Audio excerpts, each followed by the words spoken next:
Ibu, mohon izin sebentar. Baik, selamat pagi. Assalamualaikum warahmatullahi wabarakatuh. Waalaikumsalam warahmatullahi wabarakatuh. Selamat pagi anak-anak. Bagaimana kabar pagi ini? Apakah kalian sehat?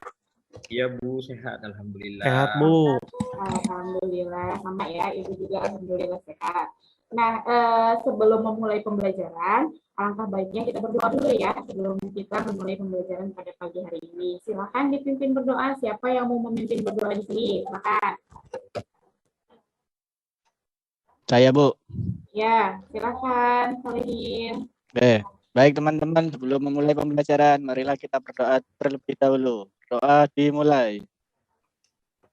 Selesai. Terima kasih Bu, saya kembalikan. Ya, terima kasih. Baik anak-anak, ini di sini siapa yang tidak masuk ya untuk hari ini? Adakah atau hadir semua? Hadir semua Bu. Hadir semua Bu. Alhamdulillah. Alhamdulillah kalau hadir semua Ibu tulis hadir semua ya di sininya ya. Nah, sebelum kita mulai pembelajaran, sekarang kita akan membahas tentang dinamika pelanggaran hukum. Dinamika pelanggaran hukum. Nah, di sini kita akan membahas tentang sanksi sebenarnya di dalamnya. Nah, untuk agar kita semangat dalam pembelajaran, kita awali dengan menyanyikan lagu Indonesia Raya terlebih dahulu ya.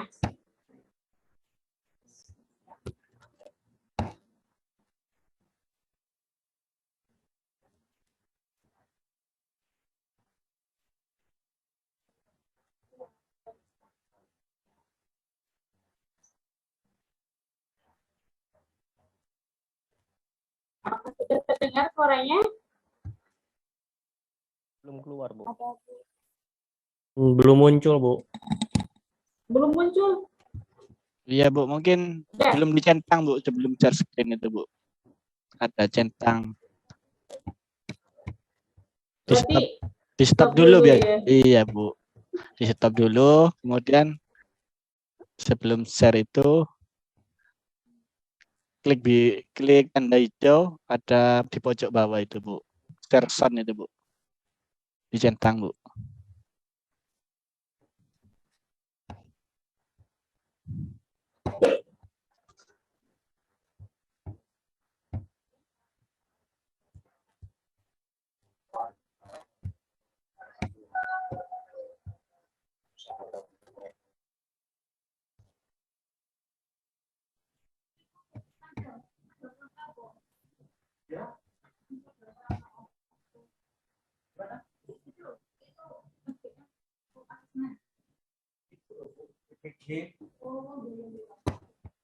Sudah?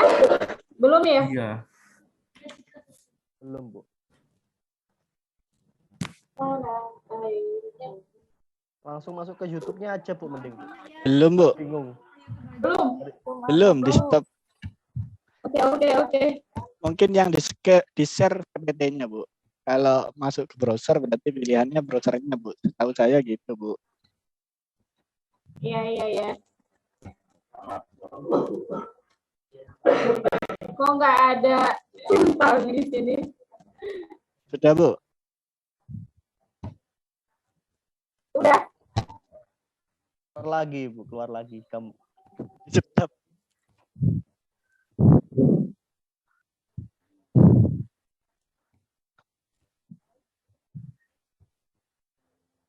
Ke pause Bu.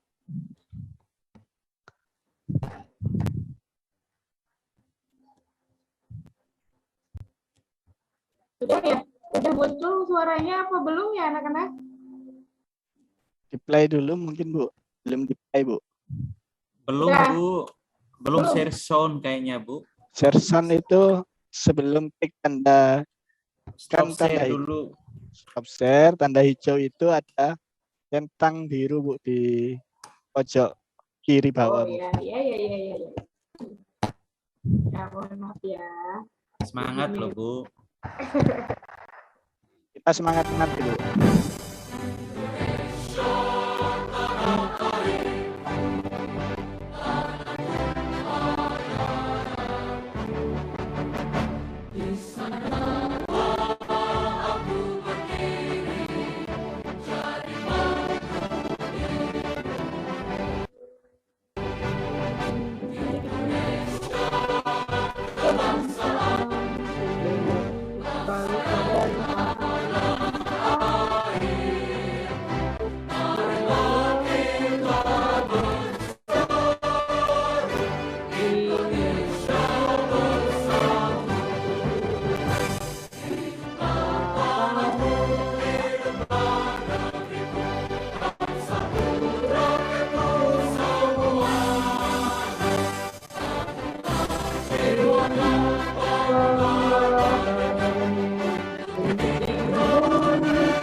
Baik, selesai ya. Gimana? Udah tambah semangatnya?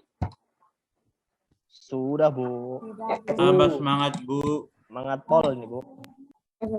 Baik, sebelum kita masuk ke Semangat sekali, Bu.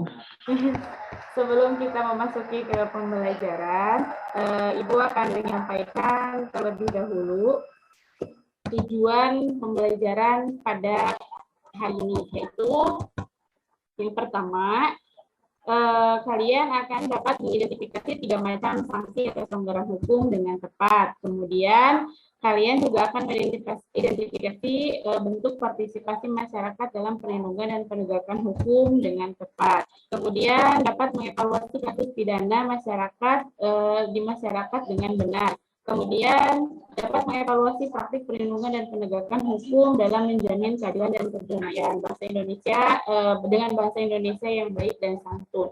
Nah, itu tujuan pembelajaran pada pertemuan kali ini. Sebelum masuk ke situ, karena ini dinamika pelanggaran hukum yang di dalamnya mungkin nanti akan ada materi tentang sanksi. Nah, adakah di sini yang pernah atau anak-anak pernah nggak diberikan sanksi atau diberi sanksi sama guru atau di sekolah pernah diberi sanksi? Ada tidak? Ada, Bu. Ada, Bu. Iya. Saya sering, Bu. Contohnya apa nih? Misalnya apa? Kenapa sering diberi sanksi? Bolos, Bu, main PS di luar. Sanksinya apa Panggil. itu kalau bolos? Dipanggil orang tua, Bu. Kalau Oh, begitu. bolos. Oh iya. Itu termasuk pelanggaran apa menurut kalian? Pelanggaran di lingkungan apa? Lingkungan sekolah, Bu. Di lingkungan sekolah. Ya, jadi sanksi yang diberikan sebenarnya itu tergantung dengan kita melanggar aturan apa gitu ya. Jadi di sini kita akan membahas tentang dinamika pelanggaran hukum yang di dalamnya ada sanksi-sanksi pidana gitu, lebih tepatnya dan norma dalam kehidupan bermasyarakat. Nah, sebelumnya silakan kalian duduk berkelompok terlebih dahulu. Ini kelompoknya sudah Ibu tuliskan lagi ya, karena minggu kemarin sepertinya sudah dibagi kelompok. Nah, ini kelompoknya, kelompok 1 ada Mira, Tommy, Solihin, Lydia, kelompok 2 Edi, Widayanti, Tri Rizky, dan kelompok 3 Neni, Fahmi, dan Tazam gitu. Kemudian setelah itu kita akan melihat atau menyimak video pembelajaran dalam pembelajaran sekarang. Coba kalian simak terlebih dahulu video pembelajarannya.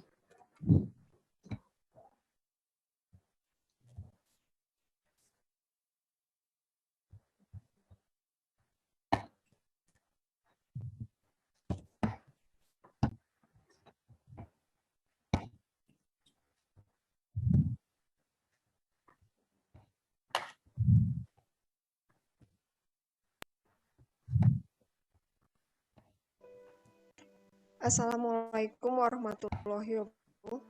Pada pertemuan kali ini, kita akan mempelajari materi tentang dinamika pelanggaran hukum. Ini adalah materi kelas 12. Kalian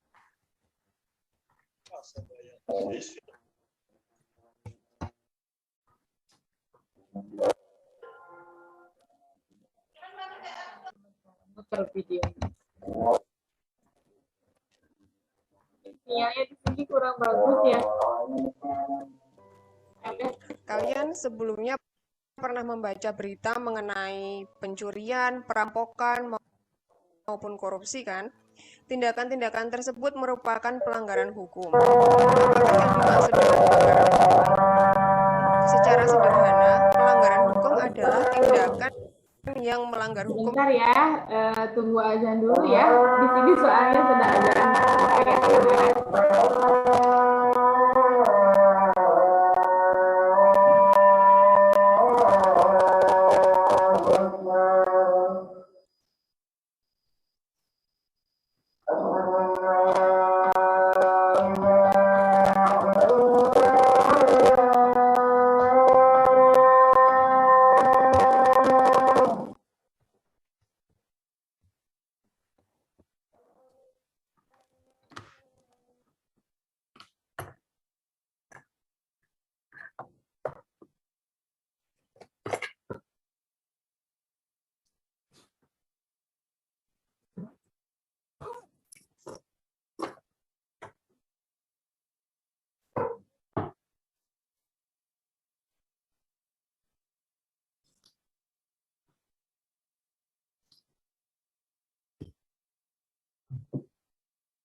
Baik, adanya sudah selesai. Kita lanjutkan menonton video.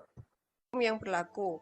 Sanksi atas pelanggaran hukum adalah sanksi pidana yang bersifat memaksa.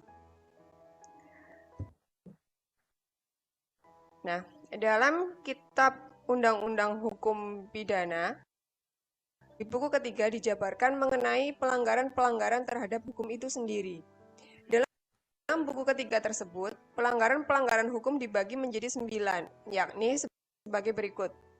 Yang pertama, pelanggaran keamanan umum bagi orang atau barang dan kesehatan. Kedua, pelanggaran ketertiban umum. 3, pelanggaran terhadap penguasa umum. 4, pelanggaran mengenai asal-usul dan perkawinan. 5, pelanggaran terhadap orang yang memerlukan pertolongan. 6, pelanggaran kesusilaan. 7, pelanggaran mengenai tanah, tanaman, dan pekarangan. 8, pelanggaran jabatan. Dan 9, pelanggaran pelayaran.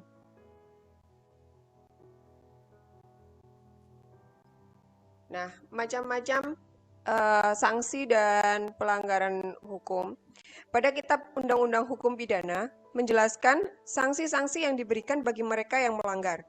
Dalam pasal 10 KUHP dijelaskan ada 2 macam sanksi atas pelanggaran hukum, yakni yang pertama pidana pokok, yaitu meliputi pidana mati, pidana penjara, kurungan, denda, dan tutupan. Kemudian yang kedua ada pidana tambahan, yaitu pencabutan hak-hak tertentu, pencabutan barang-barang tertentu, dan pengumuman putusan hakim.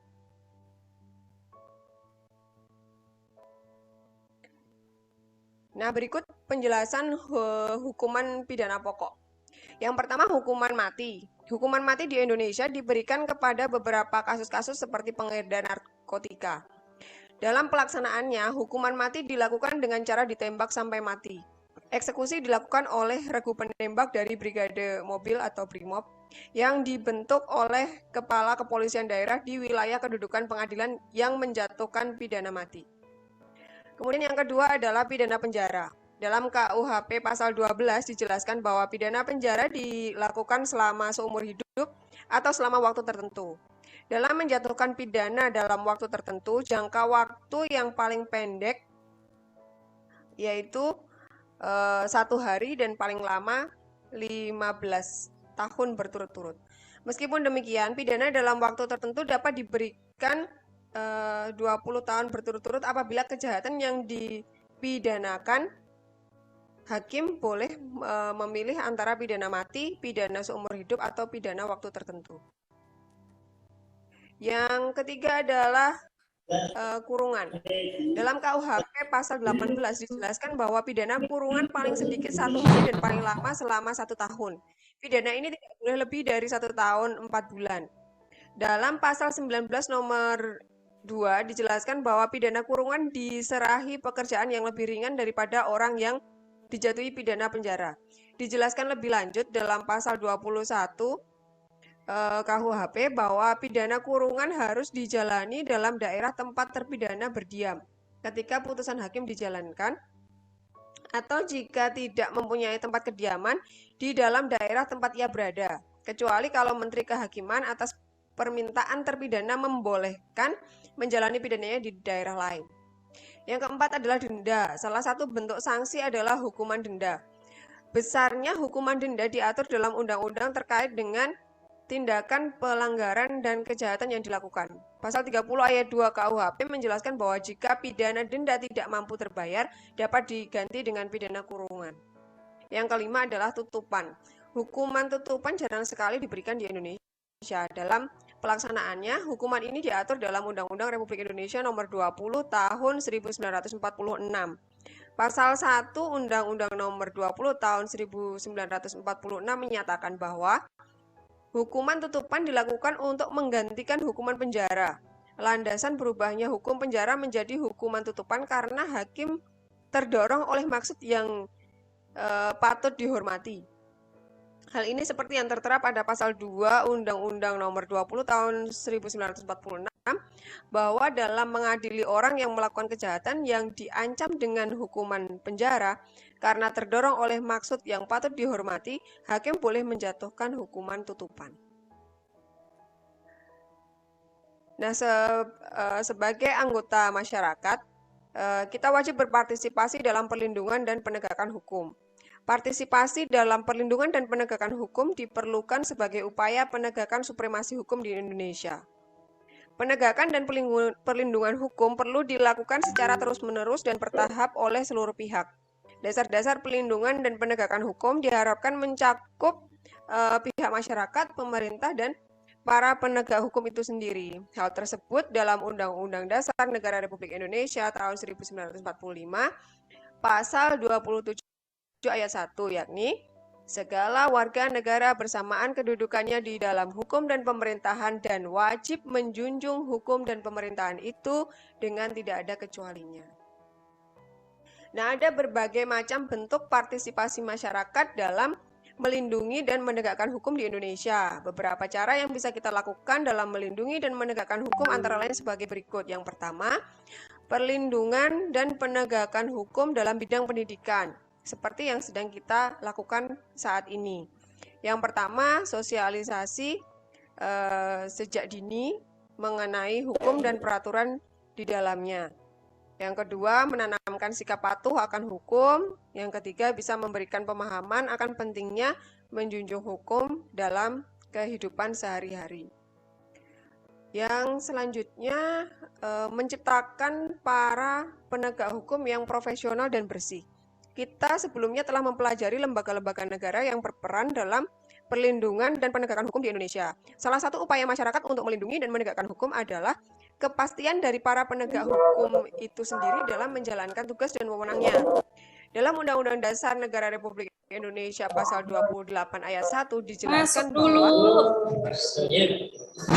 orang berhak atas pengakuan, jaminan perlindungan dan kepastian hukum yang adil, serta perlakuan yang sama di hadapan hukum, agar tercipta suatu keadilan dan para penegak hukum hendaknya melaksanakan tugasnya secara profesional dan bersih.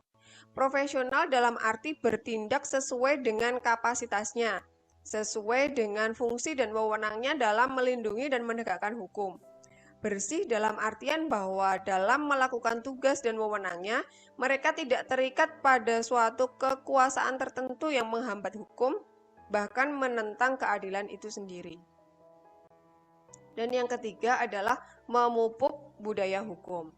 Ya, ini berbagai pembaruan di bidang hukum perlu dibarengi dengan budaya hukum. Budaya hukum ini merupakan bentuk dari pemikiran, sikap bertindak, dan kebiasaan berperilaku sehari-hari. Budaya hukum dapat berbentuk dari sifat sikap menghormati hukum dan bertindak sesuai dengan hukum, mempunyai kesadaran akan hukum. Kesadaran tersebut timbul dari kesadaran akan keadilan, yakni keseimbangan antara hak dan kewajiban seseorang.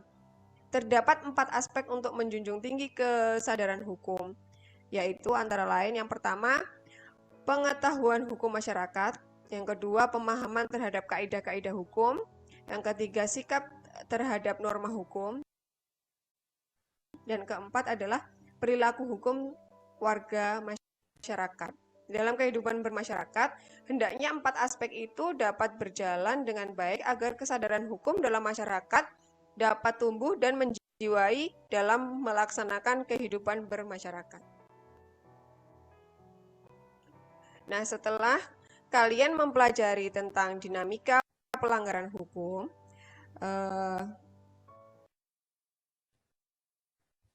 nah, baik. Itu ya tadi video pembelajaran yang Ibu share. Kemudian setelah ini ada pertanyaan dari Ibu. Dari video yang tadi kalian saksikan, sebenarnya itu lebih merujuk ke apa gitu. Sebenarnya dinamika hukum itu sebenarnya menyangkut tentang hal apa? Coba ada yang bisa menjelaskan dari video pembelajaran tadi?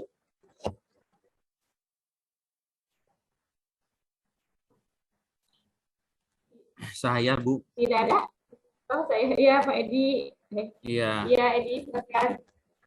Ya, Bu. Tadi videonya itu yang saya tangkap bicara tentang pasal-pasal yang diatur dalam hukum pidana, bahwa untuk setiap bentuk pelanggaran itu memiliki ancaman sesuai dengan pasal-pasal yang ada. Terus kalau hukuman mati di Indonesia itu ada 4 jenis kejahatan yang bisa dikenakan hukuman mati. Ada korupsi. What are people think of you? Bagaimana orang berpikir tentang kamu? Mohon izin, Bu Maya, belum di ya. Jadi yang kedua itu kejahatan tentang terorisme, itu bisa dihukum mati juga. Terus pemerkosaan bisa dihukum mati juga. Seperti itu, Bu, yang saya dapatkan dari videonya. Ya, betul sekali ya, Mbak Edi. Karena di dalam video itu sebenarnya itu menjelaskan tentang sanksi-sanksi pidana. Nah, ini tambahan saja. Sebenarnya tidak hanya sanksi pidana dalam dinamika pelanggaran hukum, itu ada sanksi-sanksi yang lainnya. Misalnya ada norma. Di sini ada 4 norma. Siapa yang masih ingat tentang norma? Ada norma apa saja di dalam yang kehidupan lain, bermasyarakat? Ada yang masih ingat tentang norma apa saja yang ada di dalam kehidupan masyarakat? Ya, Bu. Ya, silakan Tommy. Ya, Tri, silakan. Kalau yang saya ingat itu norma yang ada di kehidupan sehari-hari ada norma kesusilaan, terus norma kesopanan. Terus? Mungkin Tazam bisa membantu Ibu untuk yang Ya. dua lagi ya. Silakan saja. Ada yang masih ingatkah tentang norma apa saja yang ada di dalam kehidupan masyarakat selain sanksi-sanksi pidana tadi? Adakah norma-norma yang memang mengatur kehidupan masyarakat itu untuk menangani pelanggaran hukum gitu? Apa saja tadi katakannya ada norma kesusilaan, ada norma kesopanan, ada norma apa lagi selain itu? Ada norma hukum, Bu. Iya, ada norma hukum. Apalagi? Ada lagi sebenarnya itu norma. Apalagi? Ada norma agama juga, Bu. Ya, norma agama. Nah, sanksi-sanksi dalam norma agama apa saja? Apakah sanksinya itu diberikan langsung ataukah tidak? Tidak langsung, Bu. Tidak langsung. Kalau norma agama itu nanti di hari kebangkitan, Bu. Ya, hari kiamat mungkin ya nanti. Ya. Kemudian kalau norma kesusilaan, ada yang lain bisa menambahkan sanksinya apa? Kalau norma kesusilaan itu, apakah langsung atau tidak langsung juga gitu? Apa yang kalian ketahui tentang sanksi pada norma kesusilaan? Nah, Kalau Penyesalan mungkin, Bu. Ya, gimana? mohon Nah, izin. Tommy?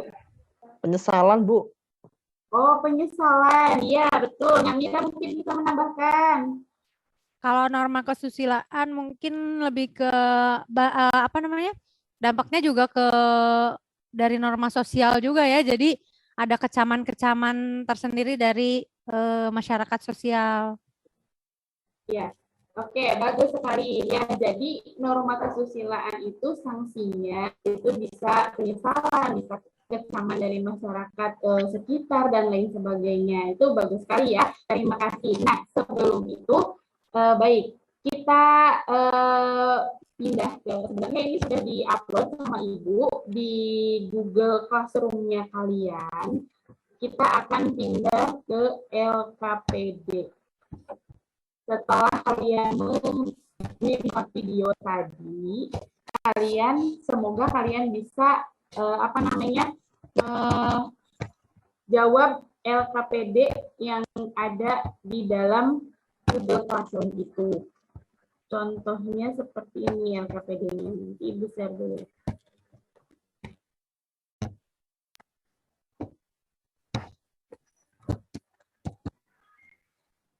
Nah, ini ada di Google Classroom.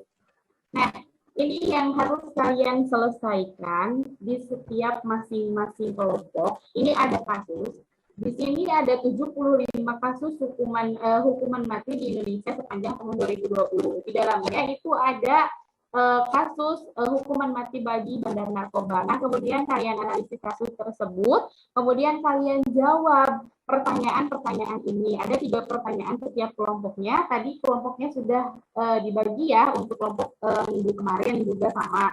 Kemudian setelah menganalisis kasus ini, silahkan kalian presentasikan di depan kelas, di depan teman-teman kalian. Itu perwakilan kelompoknya saja.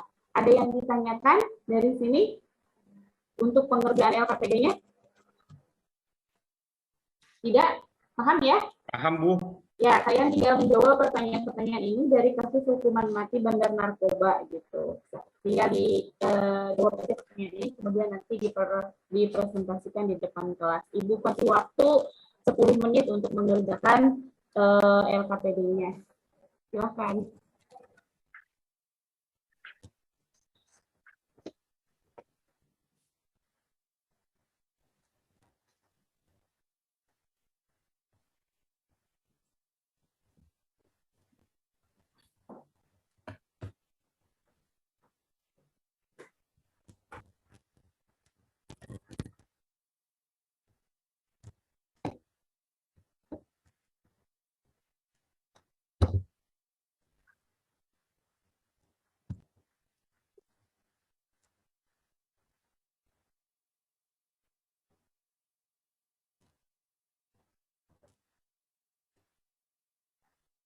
Sudah? Apakah sudah selesai pengerjaannya? Apakah ada yang ditanyakan? Kelompok 1, kelompok 2, dan kelompok 3. Apakah ada yang ditanyakan untuk pengerjaannya atau ada yang kurang paham? Nggak ada, Bu. Aman. Masih ngerjakan. Oh ya, silakan. Bisa.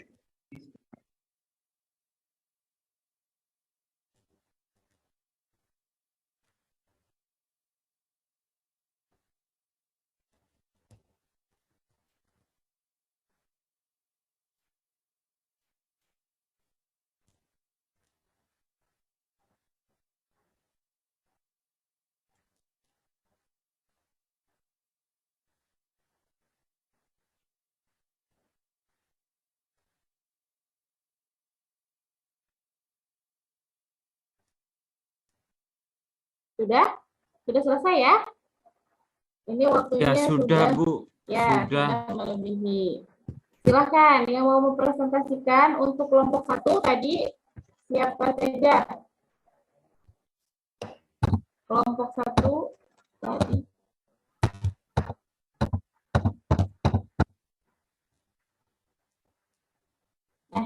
Mira, Tommy, Solihin, dan Widya. Silakan untuk mempresentasikan hasil kerja kelompoknya.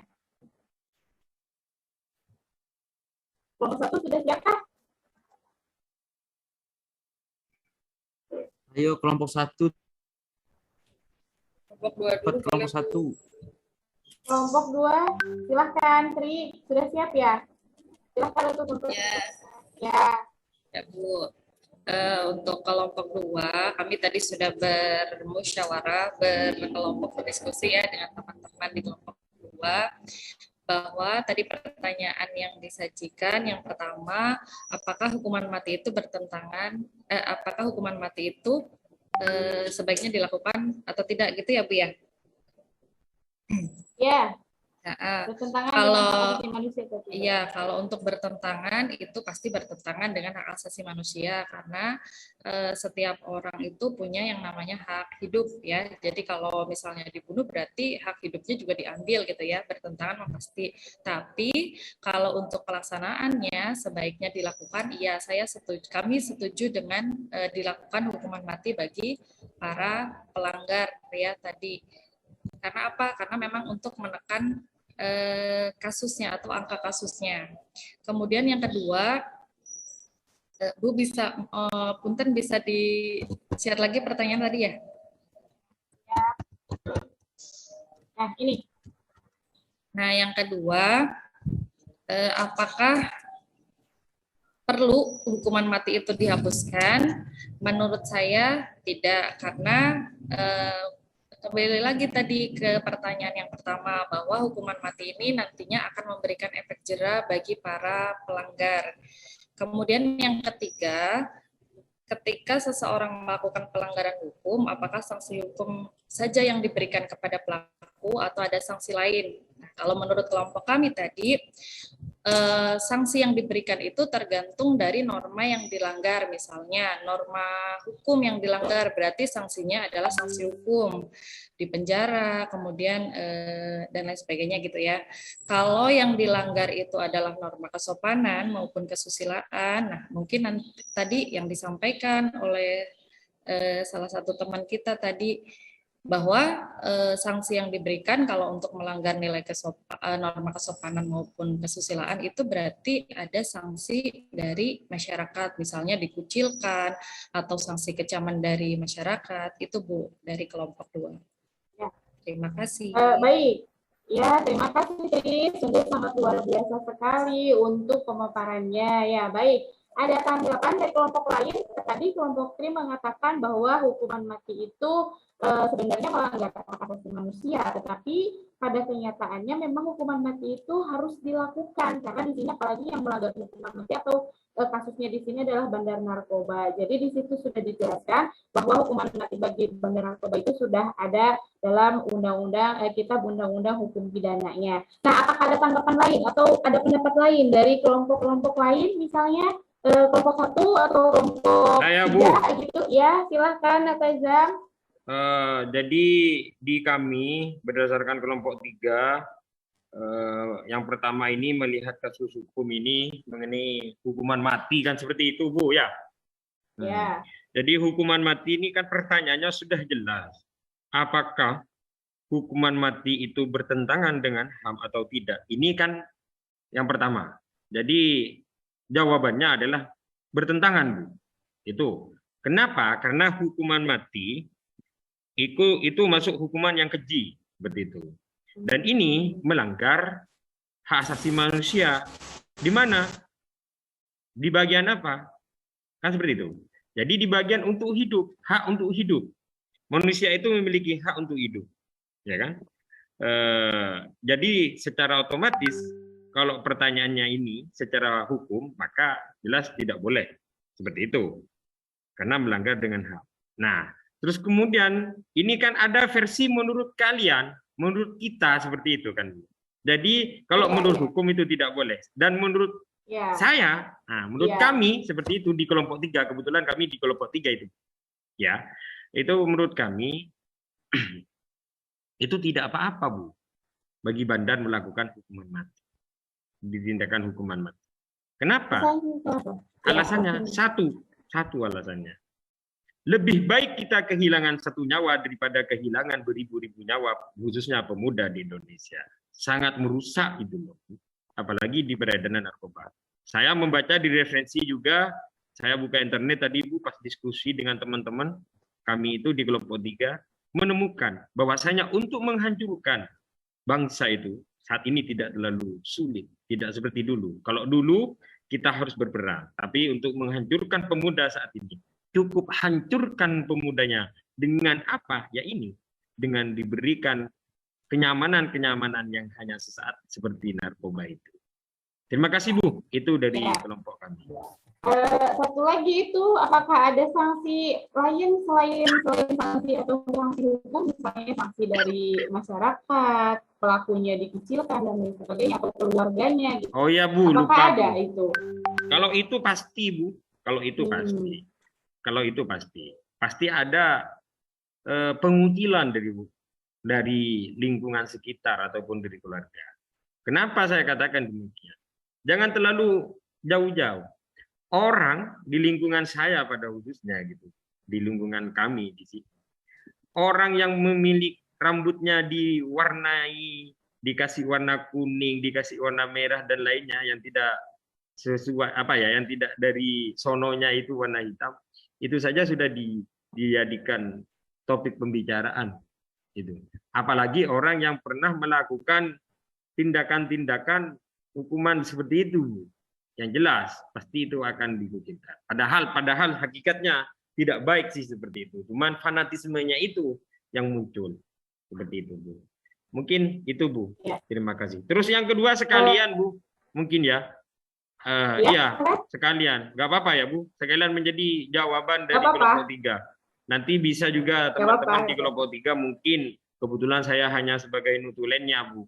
Yang memberikan pendapat itu bukan saya, Bu, tapi teman-teman. Nanti bisa teman-teman itu menjawab. Takutnya dari jawaban usulan dari teman-teman saya tidak tulis seperti itu. Saya membaca ini, Bu, dari hasil catatannya saja. Ya. Mengenai hukuman mati ini, Bu. Apakah perlu hukuman mati itu dihapuskan? Tidak perlu, Bu. Tidak perlu dihapuskan. Ini menurut kita itu tidak perlu dihapuskan. Kenapa? Karena memang hukum itu seyogyanya untuk memberikan efek jera. Tapi pemberian efek jera itu salah satu yang paling optimal dan paling maksimal itu menurut kami itu adalah bunuh saja, misalkan seperti itu. Kenapa? Karena kalau misalkan sudah dibunuh, maka saya yakin semuanya akan takut untuk melakukan. Contoh, misalkan bukan hanya di ini, koruptor misalkan. Koruptor ini kalau misalkan diberikan efek jera, hukuman dan lain-lain, ya udah mereka hanya santai-santai saja, Bu. Setelahnya itu pasti ada generasi yang akan melakukan korupsi lagi. Tapi kalau misalkan tegas hukumannya, misalkan langsung dibunuh orang yang korupsi itu, yakin saya nggak ada pemerintah yang mau melakukan korupsi seperti itu. Terima kasih Bu, itu perwakilan dari kelompok 3, selebihnya kami takut belum ada yang tercatat. Nanti di kesempatan yang selanjutnya kami masyarakat kepada teman-teman yang lain di kelompok 3. Terima kasih Ibu. Ya, Terima kasih Natajam sudah mempresentasikan, sungguh sangat luar biasa presentasinya ya. Silakan kasih plus untuk kelompok 3. Baik, ada lagi satu kelompok lagi ya tadi? Atau ada pertanyaan dulu terhadap kelompok 3? Ada yang mau ditanyakan? Tadi kata kelompok 3 hukuman mati itu tidak boleh dihapuskan. Pada seyogianya sebenarnya hukuman mati itu tidak melanggar hak asasi manusia ya untuk kasus-kasus tertentu. Apakah ada yang ditanyakan atau ada yang tidak sesuai pendapatnya dari kelompok lain, kelompok 1, kelompok 2 gitu? Atau sama? Izin gitu? menanggapi, Bu. Ya, siap. Ya, silahkan.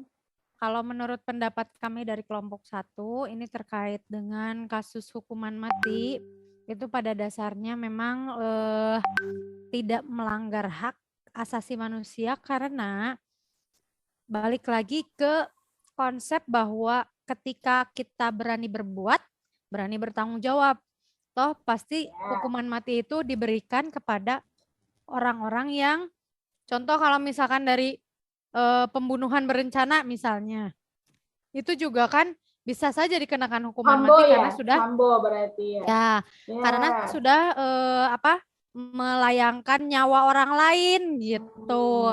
Nah itu juga berarti otomatis kan harus seimbang dengan apa yang diperbuatnya seperti itu. Karena ketika kita menjadi keluarga dari pihak korban, otomatis tidak akan merasa ikhlas begitu saja dengan kondisi seperti itu gitu. Jadi pendapat saya untuk hukuman mati ini sangat diperbolehkan karena balik lagi ke siapa yang berani berbuat, berani bertanggung jawab. Itu Bu intinya.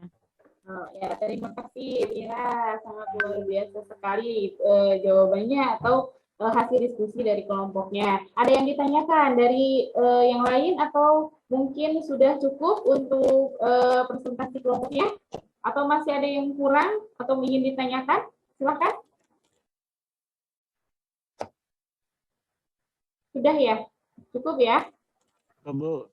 Baik, siapa yang akan mendapatkan menarik kesimpulan dari hasil pembelajaran ini? Mulai tadi dinamika pelanggaran hukum, ada sanksi-sanksi, kemudian ada norma hukum, kemudian ada kasus tentang hukuman mati, kemudian apakah melanggar HAM atau tidak. Silakan, ada yang bisa menyimpulkan dari pembelajaran hari ini?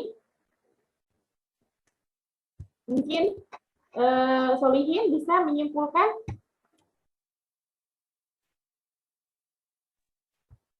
Oke, Bu. Ya. Ya. Silakan.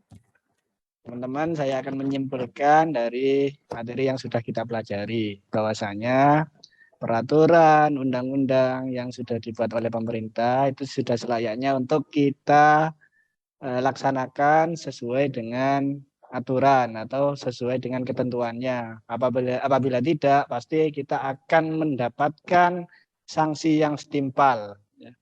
Bahkan ada yang menyatakan bahwa sanksi itu tidak hanya di dunia saja, namun nanti pertanggungjawabannya setelah kehidupan kita, setelah kematian. Jadi dengan apa yang sudah disampaikan oleh Bu Intan tadi dan teman-teman untuk pembelajaran tentang aturan hukuman dan sanksi, sekiranya menjadi perhatian kita untuk lebih baik lagi dalam bertingkah agar sesuai dengan ketentuan. Itu saja Ibu yang dapat saya sampaikan. Ya, baik, bagus sekali ya. Jadi sebenarnya untuk pelanggaran hukum ini itu kita belajar tentang sanksi dan upaya masyarakatnya ya. Jadi nanti ada upaya masyarakat untuk melakukan atau untuk meminimalisir pelanggaran hukum. Nah, itu tadi sudah dijelaskan dalam kelompok perilaku atau partisipasi masyarakatnya atau yang harus dilakukan oleh masyarakatnya itu adalah mempertahankan hukuman mati gitu ya untuk agar si pelaku hukum itu atau si pelanggar hukum itu tetap diberikan sanksi yang setimpal. Nah, dari kesimpulan itu ada yang ditanyakan dulu sebelum Ibu mengakhiri pembelajaran pada hari ini. Ada yang ditanyakan? Sudah paham semua tentang dinamika pelanggaran dan pelanggaran hukum? Tentang sanksi-sanksi yang diberikan? Paham, Sudah Bu, ya? sudah. Paham ya? Ya. Bagaimana pembelajaran hari ini? Apakah menyenangkan atau tidak? Atau kalian sudah ngantuk gitu? Menyenangkan, Bu. Ya, baik. Kemudian setelah ini, sebenarnya ini materi, kemudian latihan soal itu sudah Ibu share di Google Classroom. Kemudian untuk materi juga sudah Ibu share di Google Classroom juga. Nah, silakan sekarang kalian soal latihan yang ada di Google Classroom atau yang ada di kelas kalian, ya, kelas maya kalian. Google Classroom itu ada latihan soal yang sudah Ibu berikan. Silahkan kerjakan. Ibu kasih waktu 5 menit untuk mengerjakannya. Itu hanya soal pilihan ganda. Ada Ibu mengetahui sejauh mana kalian mengetahui atau kalian paham dengan dinamika pelanggaran hukum ini. Silahkan kerjakan terlebih dahulu.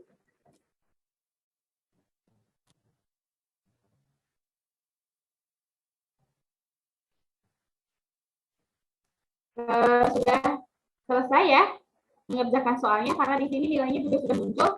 Ada satu lagi yang belum mengerjakan soal, Widya. Mungkin silakan kerjakan dulu soalnya. Sudah ya. Nah, kemudian anak-anak, sebelum kita mengakhiri, Ibu akan memberikan tugas terlebih dahulu. Silakan di rumah kalian membaca buku atau membaca materi pada pertemuan selanjutnya, yaitu tentang hak dan pelanggaran hak dan pengingkaran kewajiban. Silakan baca di rumah ya, agar minggu depan ketika bertemu dengan Ibu, ketika mulai pembelajaran, kalian sudah memiliki pengetahuan tentang pelanggaran hak dan pengingkaran kewajiban.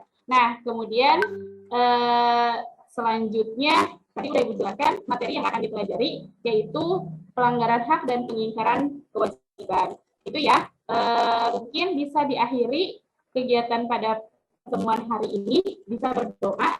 Silakan pimpin berdoa terlebih dahulu. Siapa yang akan memimpin doa? Mungkin Neni bisa pimpin doa untuk mengakhiri kegiatan pembelajaran hari ini. Iya, Bu. Teman-teman, karena pelajaran sudah berakhir, marilah kita berdoa bersama-sama supaya pelajaran hari ini kita mendapatkan berkah dan barokah dari semuanya. Berdoa mulai.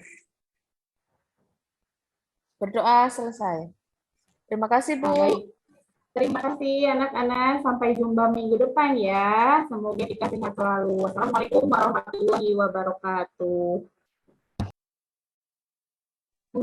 Mungkin itu Ibu silakan. Mungkin itu Ibu selesai untuk saya.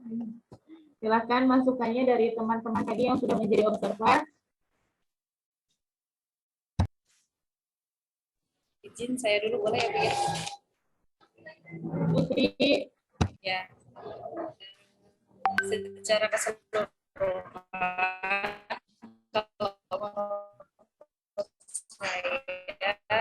kalau melihat dari komponen nilaiannya ada Putri, semangatnya. Di saya tidak putus-putus. Iya, putus-putus, Bu. Putus-putus. Putus-putus. Sekarang sudah jelas, Bapak Ibu? Sudah mulai jelas. Sudah, ya. Kalau melihat dari komponen penilaiannya, sudah bagus sekali dalam membuka pelajarannya. Seperti kita tahu tadi dibuka dengan menyanyikan lagu, yang artinya itu bisa membuka semangat anak-anak untuk memulai pelajaran dengan semangat. Kemudian materinya, dari segi materi juga Bu Intan sudah menguasai sekali materinya sepertinya, sehingga bisa menggiring anak-anak untuk bisa berkomentar, kemudian menyanggah dan lain sebagainya, sehingga menghidupkan suasana kelas.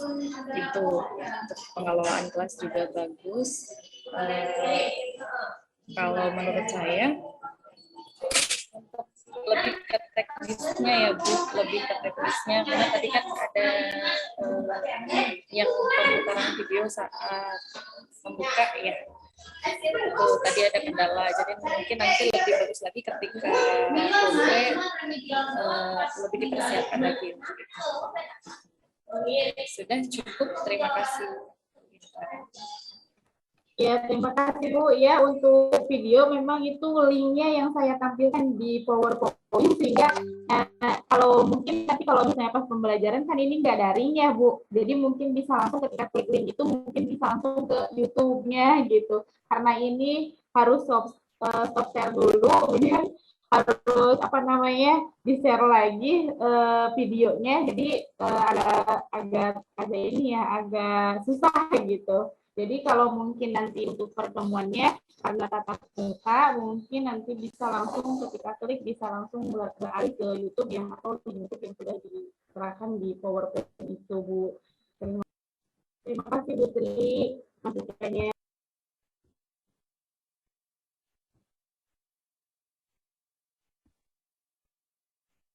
Bu Wida mungkin. Iya Bu. Nah, jadi ada beberapa hal yang perlu saya sampaikan dalam peer teaching yang sudah dilakukan Bu Intan. Secara keseluruhan bagus, juga kemampuan dalam membuka pembelajaran dan juga penguasaan materi dan konsep itu juga sudah bagus. Tetapi satu yang perlu saya sampaikan yaitu cara bicara Bu Intan itu terlalu cepat. Jadi sangat cepat bicaranya itu. Terkadang kalau kita mungkin kita bisa menangkap, tapi kalau ke peserta didik nanti belum tahu gitu. Peserta didik nanti mungkin ada beberapa konsep yang terlewat atau ada beberapa yang mereka belum pahami gitu. Jadi menurut saya bisa juga dilakukan beberapa pengulangan dari konsep-konsep yang disampaikan. Karena kalau kita bicaranya keras terus hanya satu kali, itu mungkin anak-anak nanti kurang bisa paham atau bisa terjadi miskonsepsi seperti itu. Nah, mungkin kalau secara keseluruhan sudah bagus, mungkin hanya itu saja dari saya.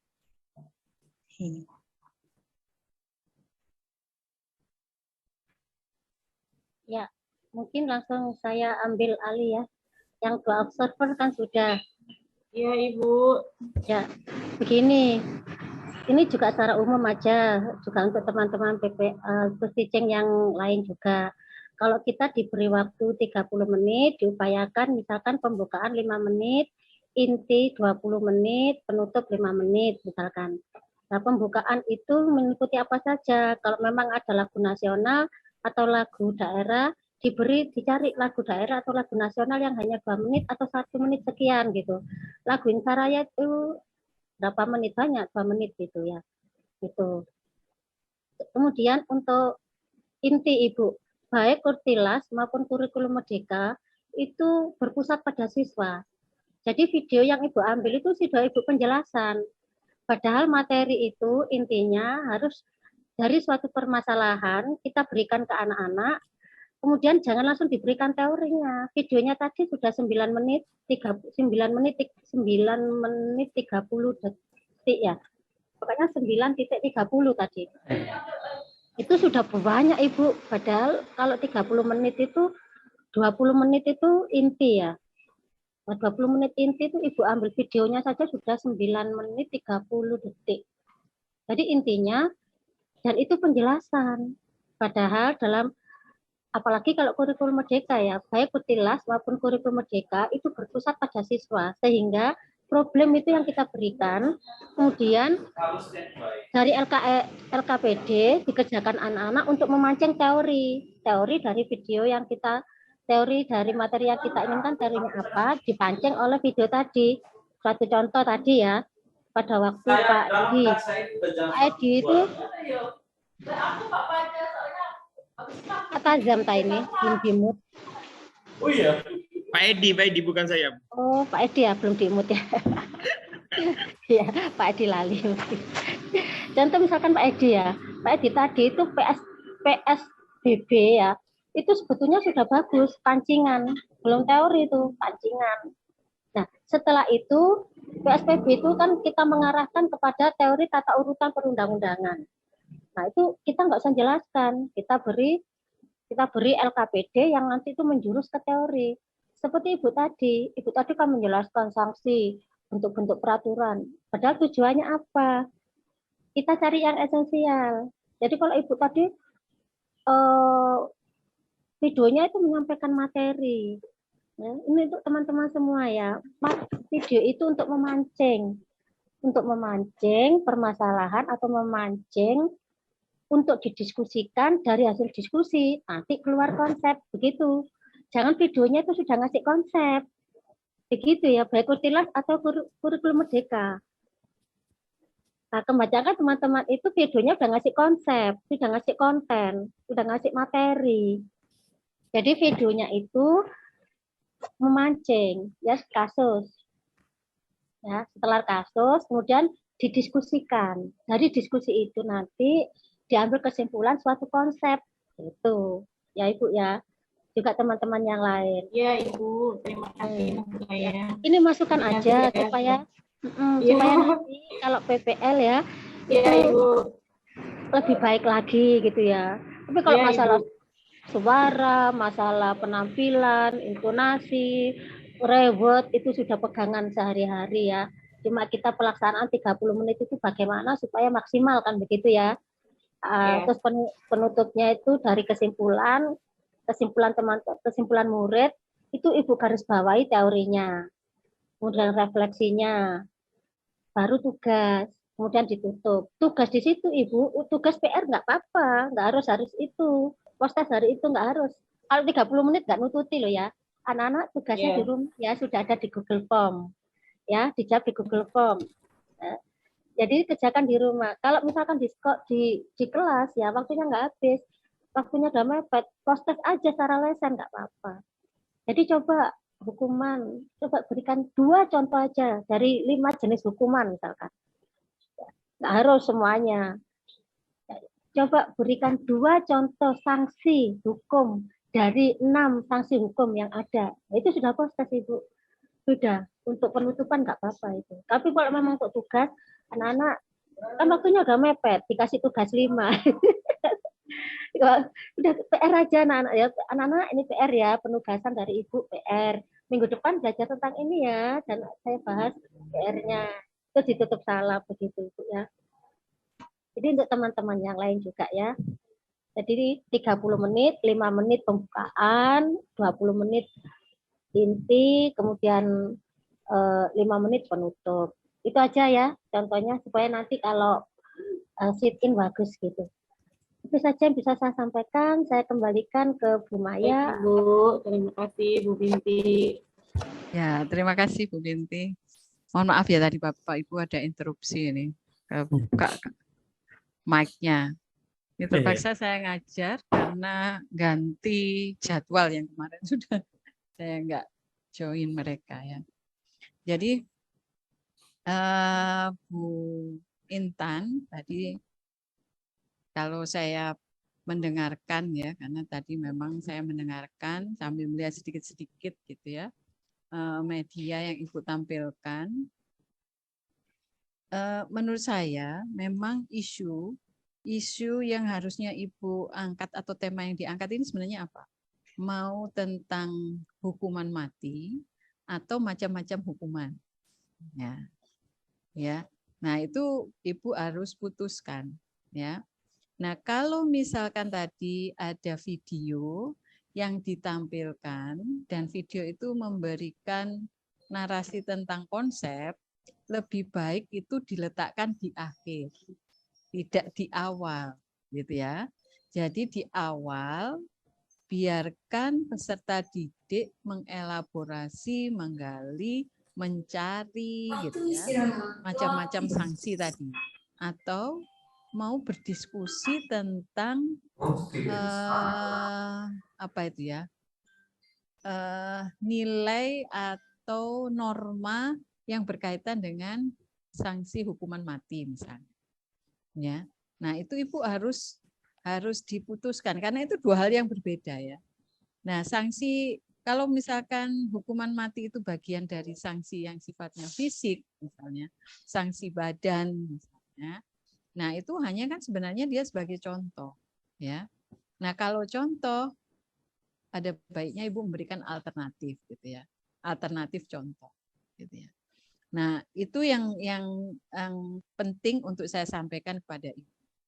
Untuk yang lainnya dari performan Ibu, gitu ya. Penyajian Ibu berkaitan dengan pembelajaran tadi itu sudah bagus lah ya, saya rasa itu sudah saya sampaikan kemarin ya. Ibu sudah punya modalitas, punya ini, hanya jangan sampai kalau di sini nanti ada yang disebut dengan apa itu miskonsepsi itu, kedalaman dan keluasan materi yang kemudian ada konsep-konsep yang sebenarnya relate-nya, hubungannya itu menjadi miss gitu. Jadi Ibu harus fokuskan peserta didik itu bisa memahami apa sih, memahami tentang hukuman mati ataukah memahami tentang macam-macam sanksi. Misalnya gitu kira-kira ya. Mereka bisa menganalisis macam-macam sanksi atau dapat menganalisis atau mengevaluasi sebuah sanksi misalnya. Yang mana? Nah itu menurut saya Ibu perlu tegas agar nanti dalam prosesnya pembelajaran yang dirancang akan lebih fokus ya. Itu saja dari saya Bapak Ibu. Terima kasih banyak. Untuk siang ini apakah kita break dulu apa kita lanjut Bapak Ibu? Mohon izin Bu Maya.